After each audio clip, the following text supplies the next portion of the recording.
I'm Hyotaek Shim from Samsung Electronics Software Center. This talk is about a prototype of a new virtual machine scheduler, which can improve the hardware resource utilization for CPU and I/O devices. In server consolidation environment, I/O-bound VMs are often co-located with computing VMs on the same physical machines to make a full use of hardware resource and to avoid severe performance interference between computing VMs or I/O and I/O VMs. So in this case, we have two kinds of examples. However, in these cases, the I/O performance is still disturbed by co-running computing-bound VMs like this.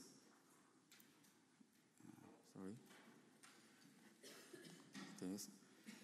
And then there's another type of interference. For example, VM has mixed workload of computing and I/O. There are interferences between them. So we observed this situation in CFS, which is used for virtual machine scheduling in KVM. So we measured performance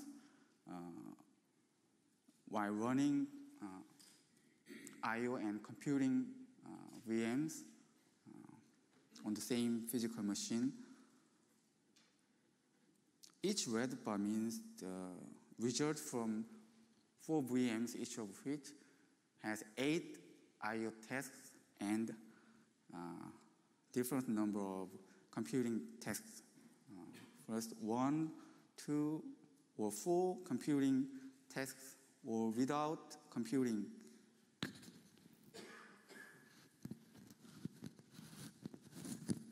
Without computing tasks.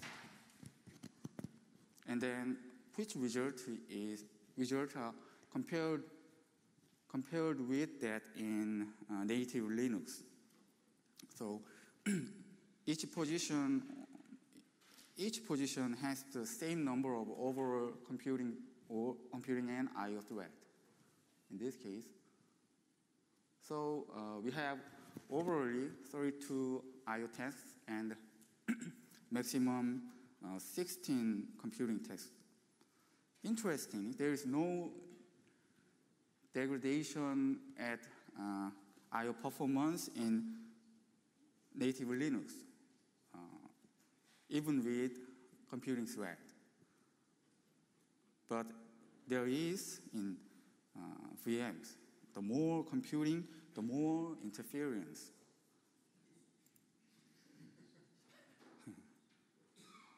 And definitely there is no problem without computing tasks. Even VMs can achieve maximum I/O throughput like this. And how about this case? This case is from 2 VMs running different workloads, separate workloads. One VM, first VM runs 32 tasks, and the other VM runs 16 tasks. There was quite severe performance interference. So we focus on this case. We first measured the CPU utilization for each case, these cases, without computing thread, for 8, 16. So in this case, we can observe that KVM, this utilization is from host KVM and inside each VM and in Linux. different execution. So we can say KVM, volatile block, requires a bit CPU resource to achieve the maximum I/O performance. And then in this result, in Linux, there is a CPU congestion. Even with this situation, Linux achieves the maximum I/O performance. So CPU congestion is not the problem. So if we will find the other region. First, we focus on these cases. In native Linux, CFS, we have two types of tasks. One is I/O bound and compute on the same physical core. First, I/O bound task runs in a short time to make an I/O request, and then is scheduled out. The next computing task is scheduled. In the middle of execution, the previous I/O bound task is woken up, and it makes an attempt to preempt the previous computing job. In this case, it succeeds to preempt. So it takes a CPU, and this pattern is repeated. So there is no problem between them. I/O job has no delay, and the other computing job takes a large portion of CPU utilization. So both are winners. How about this case? What if an I/O bound task continually fails to preempt the previous job? In this case, it has to wait until the previous job hands over the previous CPU, or until the next scheduler tick to check the preemption again. So the delay, this delay is a large burden to the I/O task. For example, this delay is several milliseconds, but I/O latency from hard disk or network is several hundred microseconds. So it's very a big burden. This is the full path of volatile block. There are many threads related to handle a single I/O request. And we assume that each thread is distributed on the different physical core. First, virtual CPU1 makes an I/O request, and which is caught by KVM, then is posted to the main loop thread. After this, inside this CPU, the next task either is scheduled and is come out of this VM execution, and it is blocked. This vCPU is blocked. And then coming back to the I/O event, then the I/O event is handled by main loop thread. It delivers, invokes an I/O block driver I/O request to worker thread to create a new one or pick up the old one. And then the request is handled in worker thread. Sometimes it can involve some bottom hop, host kernel bottom hop thread. And then after completion of I/O request, the breathing interrupt is posted to the vCPU to handle interrupt. And finally, this CPU invokes reschedule interrupt to the original initiating CPU. So we have a very long path to handle an I/O request, and we have maximum up to 5 wake-ups. So one of them fails to preempt the previous workload, previous job. The delay is accumulated to the following I/O request, initiating I/O request. So it's a very big problem to I/O performance. And actually it appears in KVM. To explain the cause of preemption failure, I will explain to you about CFS algorithm. This is the structure of CFS algorithm, CFS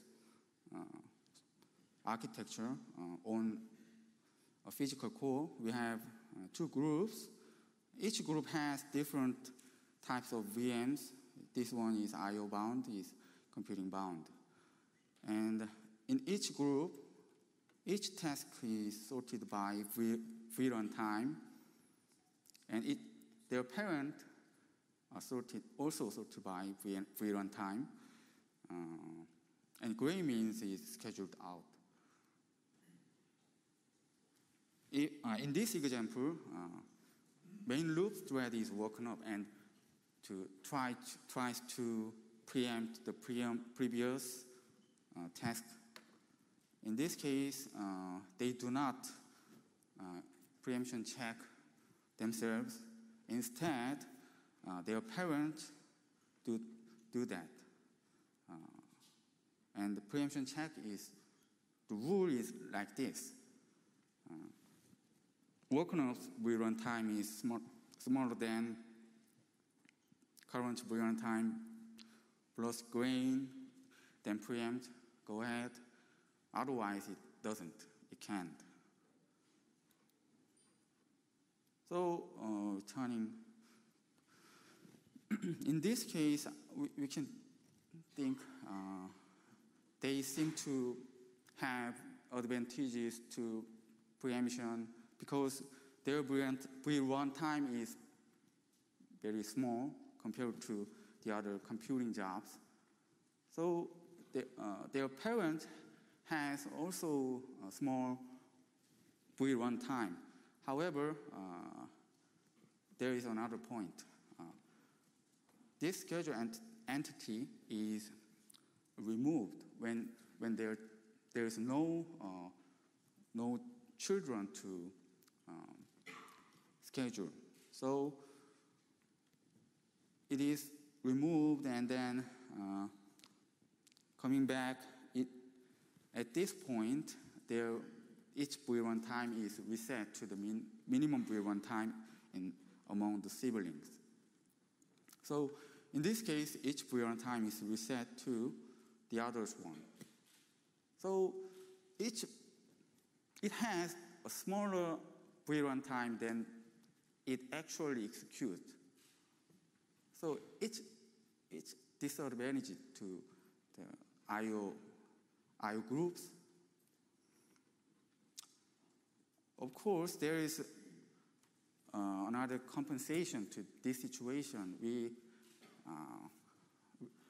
When we reset the V runtime, we apply this threshold.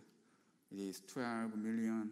So this one is enough for normal I/O process groups to preempt the others.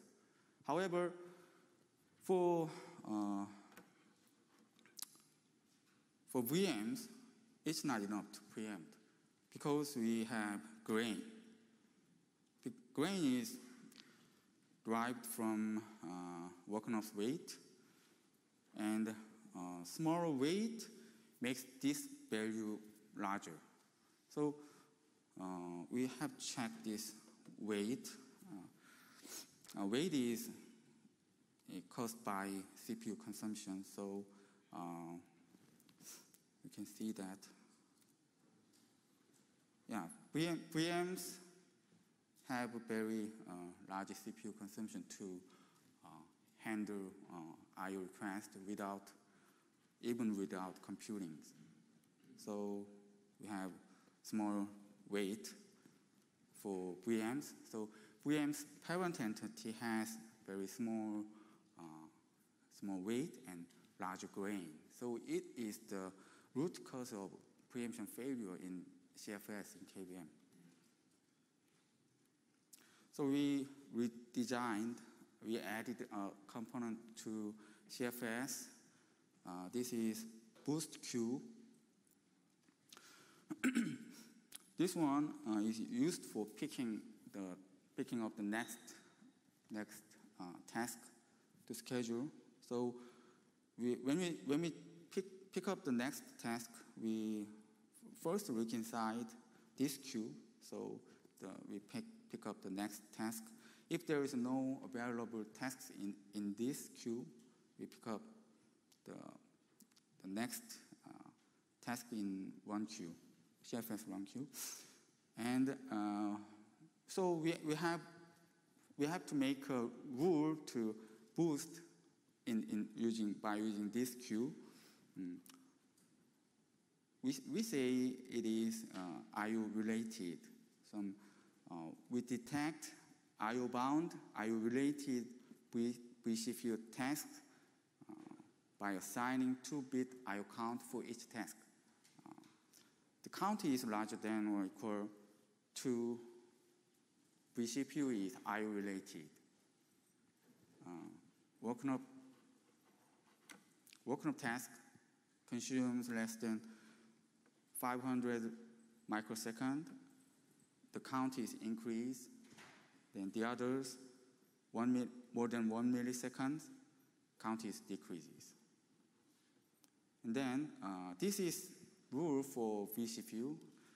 Then the other special thread, I/O related, main loop, worker, and sub-IRQ. These are inherently considered I/O related. So, and this one is main policy. How about this situation? We have a VM that is running a mixed workload, I/O and computing. In this case, it cannot be detected by the previous rule. So these workloads should be impaired by the others. We won't take care of this one. So we can think about this situation. What if we boost such a virtual CPU? Maybe it will take CPU and then it handles I/O, it make I/O requests, and then continues to execute for the next computing job without returning physical CPU. So yeah, there will be a delay for the other I/O bound jobs.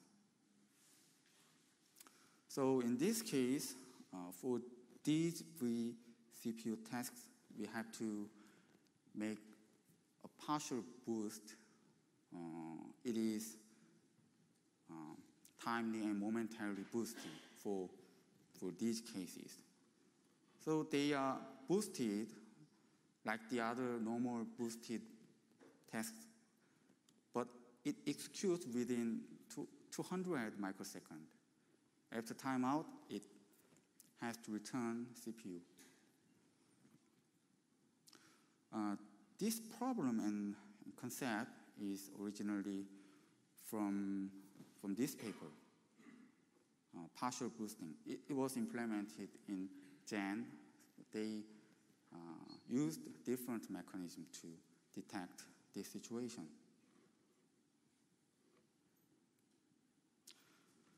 And this is evaluation environment.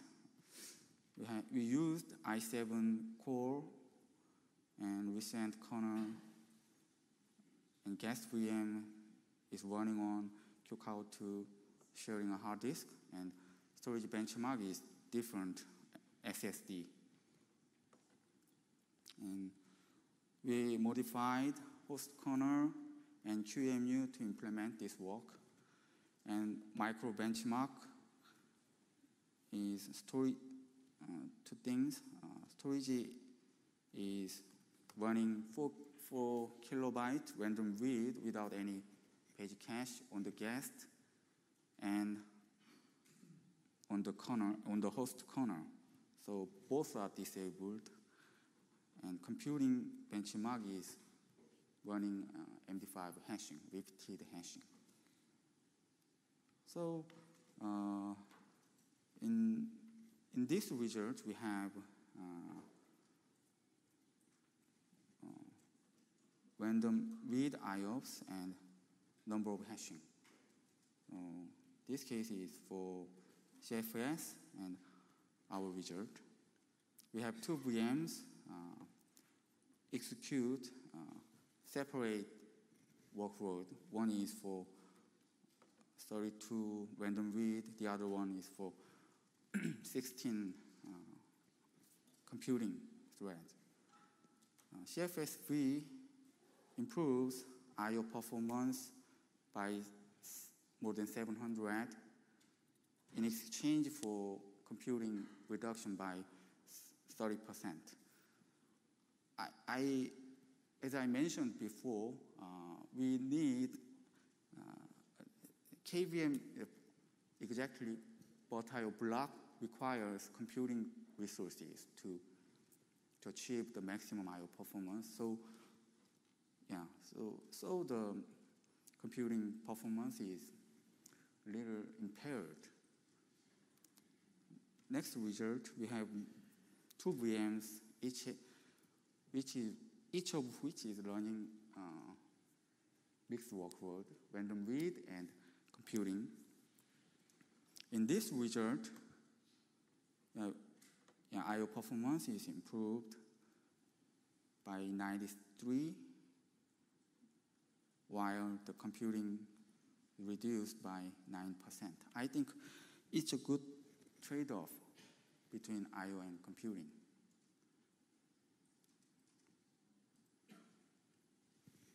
Then CFS-v is a prototype of new virtual machine scheduler, which enhances the overall resource efficiency of server consolidation environment.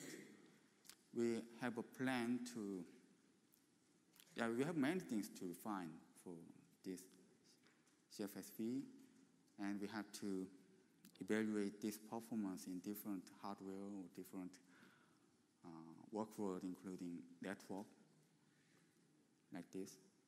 Yeah, that's all. Thank you. Is there any question about this?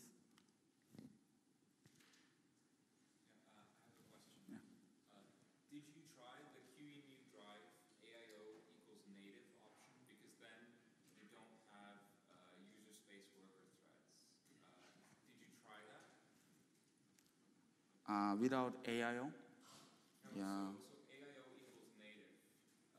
Yeah. There's a QEMU option. If you do -drive AIO equals native, it uses the Linux AIO system call interface instead of using worker threads. So the worker thread would disappear. Yeah, I didn't try it. Yeah.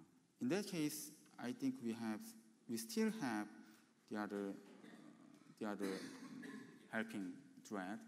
So I think there is still problem like this, but yeah, I will try it. Is this a run that you made under using libvirt, or is it a pure command line execution? Sorry? Is this these VMs, are they running under libvirt or from libvirt? From sorry? From the libvirt? It is.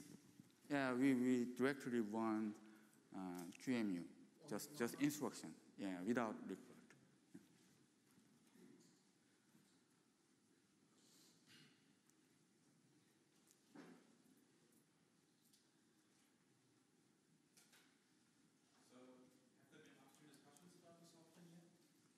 Open source?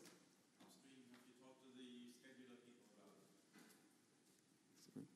Have you talked to the scheduler people about it yet? Previously?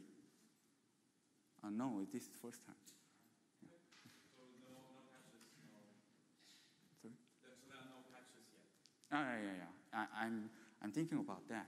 I think we have many things to do.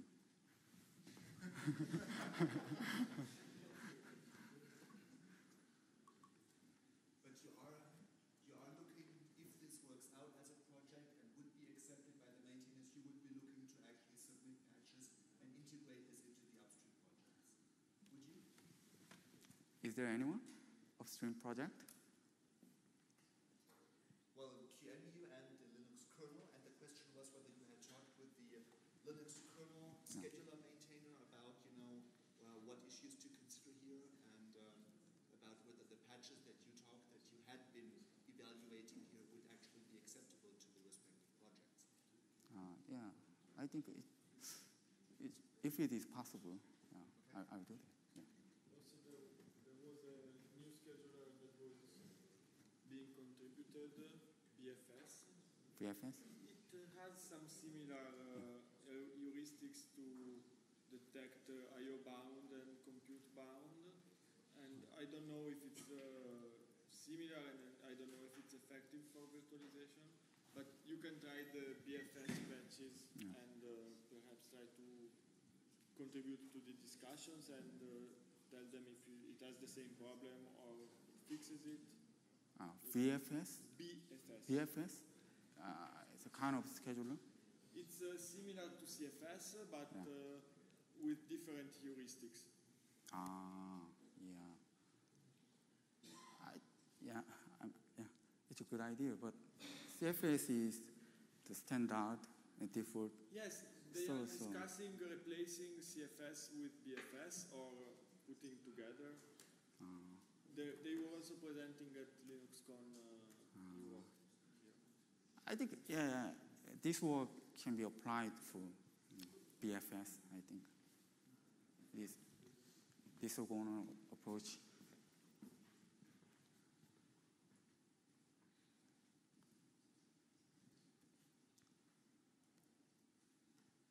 Yeah. Thank you very much.